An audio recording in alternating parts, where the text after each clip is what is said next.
Hello, BookTube. All right, we're continuing this library tour. We're on the skinny bookcase, which is small and short and, as mentioned, skinny, and yet it's taking forever because books take forever when you're a windy old gas bag like me, and there are so many more books to do. So many more. So we're going to... Last time I did 2 shelves. The skinny bookshelf shelves are only about 8 inches wide, so I did 2 last time. I'm going to try and do 2 this time, but I don't know how successful that will be. The first book is beautiful, and it's a bone of contention on BookTube. The source of many a late-night fight on the pillows between me and Sean the Book Maniac. Because this is Langrishe Go Down by Aidan Higgins, and this is I guess you could say a minimalist Irish novel. It's a very, very Irish novel, which I think is why all the major critics who love it are all Irish. And Sean didn't like it at all, not in the slightest. And I did, and I especially liked these editions are so lovely. I confess I haven't reread it. He very kindly sent me the copy because he didn't want it. I haven't reread it, but I'm going to, and I find it hard to believe that on a reread I'm going to hate it the way he did. Then we have 2 novels by one of my favorite historical novelists, Mary Renault. This first one is The Last of the Wine in a hardcover. Now, I've seen this in many a mass market, many a paperback. I got the Last of the Wine hardcover. This hardcover is, of course, uglier than all the rest of them. The only reason that I have it is because I reread this a lot. I go back to this a lot. And it, okay, I actually left in a copy of an old mass market paperback. Now that shows you an older man and a younger man clearly besotted with each other. And that is much closer to a good cover than this. This is a gay novel set in ancient Greece, and it's between an older man and a younger man, and they aren't anyone you know. They know people, they meet people that you know, but they themselves aren't anyone you know, and it is incredible. Just incredible, heartfelt and frank and beautifully written.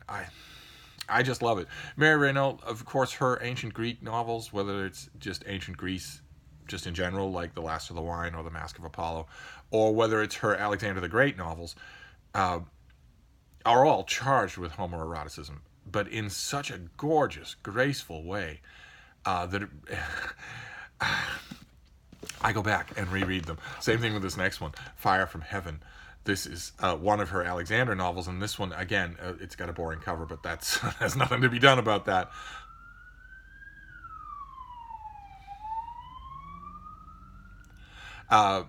This is about the boyhood and teenage years of Alexander the Great, and it's incredible. She takes the familiar stories from Plutarch and elsewhere and molds them into a person. And not only that, but also more memorably as time goes on, the portrait of Alexander's father, Philip, is also arrestingly authentic. These feel like real people. I mean, so to speak. Of course, they were real people, but these feel like people that you know by the time you're finished reading the book. I can't recommend it high enough. I'm not happy with either one of these covers, but I got them and reinforced them in hardcover specifically because I go back and reread them all the time, and that I just go through prettier versions. Okay, then we have a hardcover. This is, I think, a book club. Well, it says Random House, but I think this size was a book club.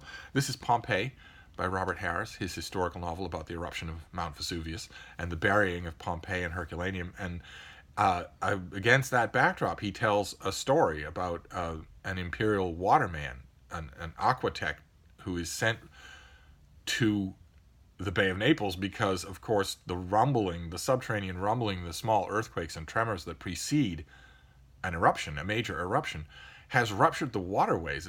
It's ruptured the aqueducts, the viaducts that bring water to all the wealthy cities on the Bay of Naples. And so a complaint has gone up, and a waterman has been sent out to see what the problem is. And he might be assuming an earthquake or some sort of mechanical malfunction. But gradually, in the course of that story, he comes to realize, too late, of course, that something much, much worse than that is happening. And that in the small term, in the small focus at the beginning of his concerns, what it means is that all of these towns are going to do without their water. And how are you going to do that?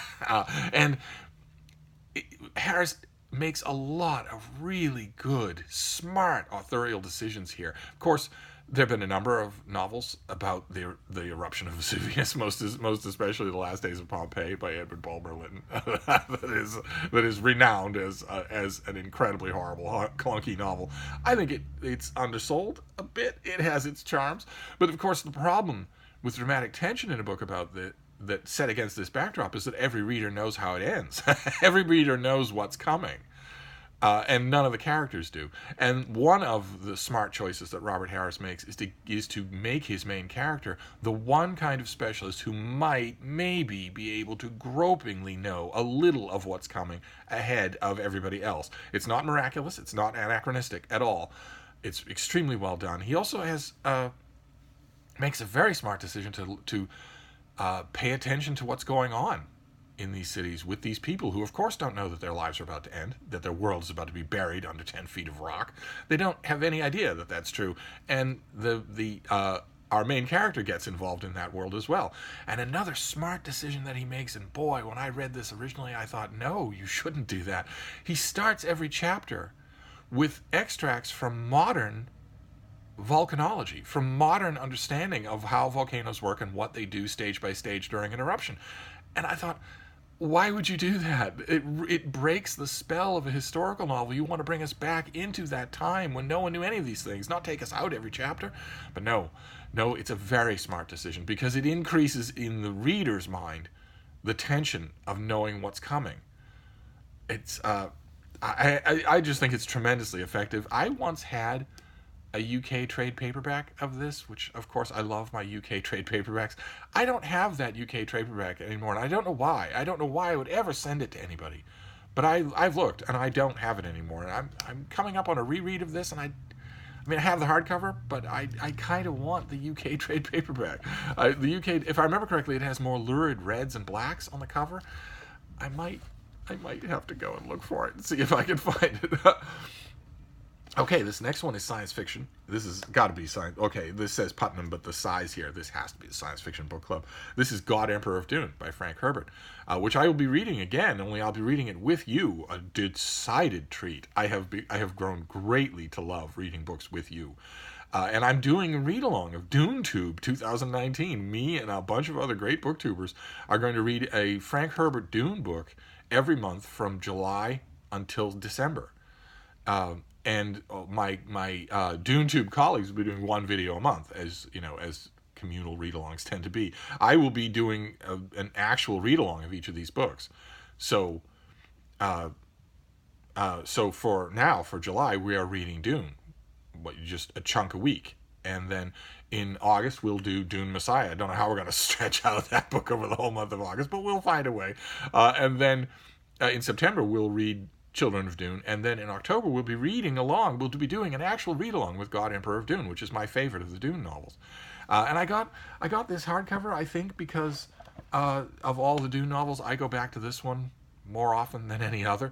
But it shouldn't be here. In fact, I'm going to move it right now on camera because it should be over with all the other science fiction books. Okay, then another hardcover. All right, a definite theme is developing here on this shelf. The theme on this shelf, aside from Langrishe Go Down, is books that I got in hardcover because I reread them so often. It's a good enough reason to get a book in hardcover so that you have one copy that's not going to deteriorate as fast as the others. And this is Red Dragon by Thomas Harris. Just an absolutely tremendous police procedural thriller about a serial killer that is just... I know you've seen the movie or more than one movie, and you've heard all about it, and you've seen the Hannibal-centered sequels. But if you haven't read the book, you're missing out on something. You really are. And I never know what to do with people who, when I say you really should read Red Dragon or Silence of the Lambs. It's even worse with Silence of the Lambs if I say you really should read the book. I never know what to do when readers say, oh, well, I saw the movie. Aren't you the ones who are constantly whinging on about how the movie doesn't do justice to the book? But here, when I mention the Silence of the Lambs, you think you've seen a movie, then you're good and done? No, no. These are wonderfully written. I don't see a copy of Silence of the Lambs. It should be right next to this thing. So maybe I don't have a hardcover of Silence of the Lambs. I tell you. Okay, here's another one, another hardcover that I reread all the time. I've never seen this in a trade paperback, so it would have to be a hardcover. This is Owl by William Service.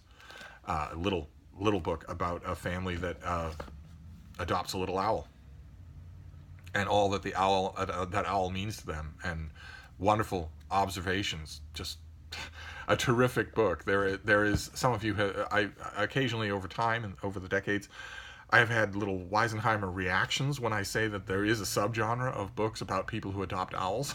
People saying, how many books can that be? There are quite a few, and this is just a terrific example. My favorite example. And then the last book on this shelf is another book that I reread frequently. This is Nicholas Monsarrat's The Cruel Sea. So when I found a hardcover with a dust jacket, I just reinforced it. Even though I like some of the paperback editions over the years better. It's a World War II historical novel about a ship that is guiding British convoys on seas that are absolutely crawling with German U-boats. And you would think from that description that the naval action would be the whole point of the book. But as with so many other great naval World War II novels, like Das Boot, for instance, the thing that really brings the book alive are the interpersonal relationships, which could happen around a picnic table. They don't have to happen at war. I mean, the descriptions of being on sea in the Compass Rose and other vessels at that time is tremendously good, tremendously detailed, and really immersive. But it's the people that you're going to remember. And that is, we are at the 11-minute mark, so let's try for the second and final shelf on this skinny bookcase. And we'll be done with this one. Let's try and do two. So what is this first one? Okay, this is, I think, a review copy. Yes, it is. This is a review copy from 1991. This is a collection of literary essays, so once again, it does not belong out here. It's by Clara Claiborne Park, and it's called Rejoining the Common Reader. And it's a collection of essays about books, about authors. I believe I kept this book because there's an essay in here. I don't see it here. She's really good on James Merrill and on a couple of other people, but there's an essay in here called Trollope for Grown-Ups that is really good. Really good essay on Trollope. This should not be out. I'm going to separate it again because it should be in the room with the books on books. Okay, then we have one of these old Time Incorporated paperbacks, these trade paperbacks that Time did a while ago. They're very pretty, but they are what's the word in the 21st century? Problematic. The covers were made of cardboard, and the binding and the paper choices were poor. So a lot of them are unreadable now in 2019. They're too stiff to open, and they crack into fragments like they were solid things instead of paper. This one is Man of the Renaissance. I don't know. This is Ralph. Did you make that out? There we go. Ralph Roeder. This is about it's a group biography of a bunch of people from Renaissance Italy, and the trade paperback is lovely. Just lovely. But even with reinforcing, it's really tough to read. It really is. But this has Savonarola, and it has Castiglione, and it has especially a long and very, very good portrait of Machiavelli. The prose here is just amazingly good. It's not like anything in any history book that you would think you would encounter. If you see this, a big hardcover or even this paperback at a flea market or a yard sale or something, and you think, it's going to be old, it's going to be outdated, it's going to be fusty and stuffy, spend the 10 cents and get it, and just try 30 pages. I firmly predict that by page 30 you will be completely hooked, even if you don't know anything about the characters. I love it. It shouldn't really be out here. It's a keeper, definitely. Maybe I have it out here because I would kind of like to find it in a more sturdy form. Okay, all right. Then we have my boy. This is Sir Philip Sidney. This is Defensive Posey and other things. This is just an old everyman trade paperback. In lieu of the gigantic Philip Sidney volume that I would like Penguin to make, but that I don't think they do, I could be wrong about that. They sometimes have a penchant for these kinds of now forgotten English figures. So I should look around and see what Penguin does for Philip Sidney. Okay, all right. This is John Hersey. This is Hiroshima. These are his great groundbreaking piece of reporting where he follows these people through the morning of the atomic bomb and its aftermath, a thin little thing that was a whole issue of the New Yorker and has never been out of print since. And I found this copy, which I did not reinforce. This came with a plastic dust jacket on it, maybe some conscientious librarian. I found this and reread it, was moved all over again. And of course I had it to hand when I was reading and reviewing Mr. Straight Arrow, Jeremy Tregelon's great new biography of the author. So this is a classic, of course. I'm sure you've seen it. I'm sure you've seen that it's a classic. Maybe you had to read it in school. Boy, oh boy, though, if you ever get a chance to reread it, you'll find that it does not lose its power at all on a reread. Okay, we're surfacing back to the theme of hardcovers that I have because I reread the paperback so often. This one I reread a lot. I absolutely love it. It's Mythology by Edith Hamilton, and this is the old version with illustrations by someone named Steele Savage, and they are so austere and weirdly old-fashioned. He did the spot illustrations, and he also did full illustrations. They're very period-esque from the early part of the 20th century, and I love them. I absolutely love them. My only complaint with the big, beautiful new edition of Edith Hamilton's Mythology is that they did not retain that artwork. That was my only real problem with that edition, and so I have to have two editions of Edith Hamilton's Mythology because I want that new one, but I want the Steele Savage illustrations as well. Okay, this next one is this is The Little World of Don Camillo, about a two-fisted priest up in the Italian mountains, in a small village in the Italian mountains, who prays and at his altar in his church, and he's in regular conversation with Jesus Christ, and Jesus is not always happy with him. Jesus usually is admonishing him for his quick temper or his selfishness, and the Don Camillo's nemesis is the brutish mayor of the town, and yet these are wonderful evergreen comic tales. I don't know that Don Camillo is in print in any form in English right now, but these are evergreen stories because they always have happy endings and they are always so lovable. I often make the comparison, and when you read the two, you will see what I mean. If you don't, it's going to seem like a strange comparison, but if you read them, these are so similar to Jeeves and Wooster or Mapp and Lucia. These are just stories that are self-contained in a world that is its own little world, and you can go back and enjoy it all the time. The real world, you would think, since these characters are always talking about having gone up in the mountains during the war and they have explicit political differences, you would think that the real world intrudes on these stories all the time, but it does not. It does not. These are just wonderful. I wish I had them all, but I have this one in a hardcover that needs to be reinforced. This little thing. Oh wow. Okay, this is very pretty. This is a cute little volume of the Odes of Keats and Shelley. Just the Odes, that's all. A tiny little thing. Look at that. Oh, I don't remember where I got that. Okay, here's another copy of Coulter by Rick Bass. One of the greatest dog books that I have ever read. About an old hunter of his and the relationship that they had and the times that they had. Beautiful, beautiful prose. We've seen Rick Bass already, right? A couple of times. I think he was also on this skinny bookcase, wasn't it? Yes, the Black Rhinos of Namibia was also him. Okay, all right. Then we have this is an old kids book by Roger Lancelin Green, who did a whole bunch of mythology retellings. He's really, really wonderful, and a lot of his mythology retellings are in print. They were reprinted in little paperbacks and will be in your Barnes & Noble bookstore. And this one is specifically a younger kids book. This is called Tales the Muses Told.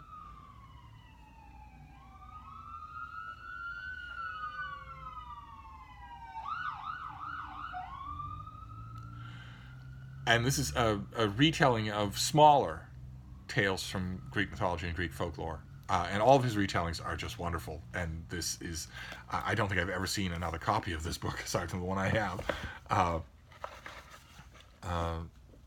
Okay. All right. This is one little collection of Walt Kelly's Pogo, a cartoon about a possum who lives in a swamp and all of his animal friends.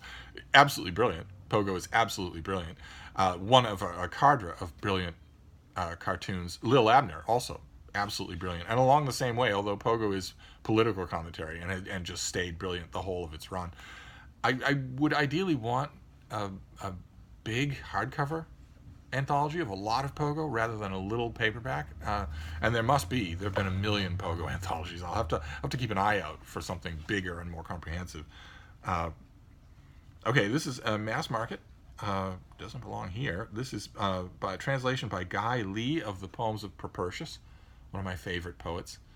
And this is just an Oxford mass market paperback down here with all the rest of these things. And then the last book. So we're at 21 minutes, so that's not bad. The last one is a trade paperback, a little squat hand-sized trade paperback of 500 self-portraits. And that's all that this is just a selection of self-portraits throughout time with a very minimal author, the artist and the dates and whatnot, and the title of the piece. Very little in the way of text. It's all mainly just self-portraits, and you flipping through it, it's a jarring experience because you sometimes forget that these aren't just paintings; these are painters, and then you remember. Then seeing it reminds you, especially when you come across a self-portrait of someone that you know they were real. I don't know. I'm not doing a good job of describing it, but it is a jarring book. I had the hardcover. I think I still do. The hardcover had an absolutely sublime cover design of a silvered dust jacket that was so shiny that when you held it up, you were looking at yourself. So you became the 501st self-portrait. Paperback, of course, can't do that, but the paperback is handier. This ideally, in the course of this library tour, we are going to come across the hardcover, and ideally the hardcover and the paperback should be together. But anyway, that's horribly miscellaneous, I know, as usual. But that is it. That is the skinny bookcase. So we are done with this bookcase, and we will move on. We're moving around the corner to another big bookcase next. So thank you, BookTube. I'll see you then.